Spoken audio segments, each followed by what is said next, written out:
I llavors quan vam tenir la canalla els vam portar a la cuna, que ojalà ara la joventut tingués unes empreses que els hi costegés una cuna, una guarderia, vaja. Diem la cuna perquè sempre se'n deia la cuna, però era una guarderia. Sí, era una guarderia. Els portaves a les 8 del matí i depèn del turno que feies, doncs els tenies que anar a recollir a altres hores, no? A les 6 de la tarda. Sí, a les 6 o a les 7 de la tarda.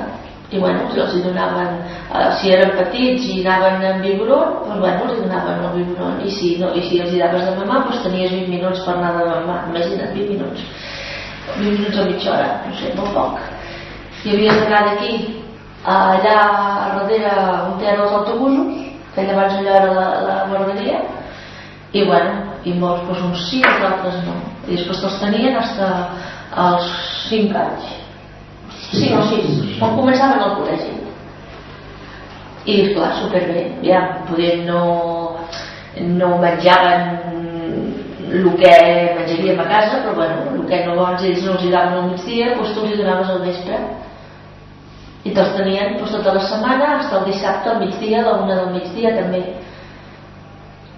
I clar, era molt important perquè sabies que el sábado també se treballava. Clar, els altres també treballaven i anàvem molt bé perquè clar, els teníem allà i ens els cuidaven molt bé perquè els hi donaven pels reis, els hi donaven joguets, les noies ens vestíem de rei, jo que estic allà a casa, ens vestíem de rei i els nens anaven a buscar els reis molt macos.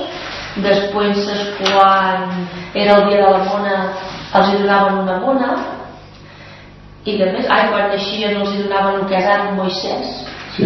Ara que diuen un Moisès, abans era una cistella, també boi vestida, si era el nen en blau, si era el nen en rosa, portaven uns faldons i et donaven a més colònia i sabó i bueno, vull dir, no. Que està bé.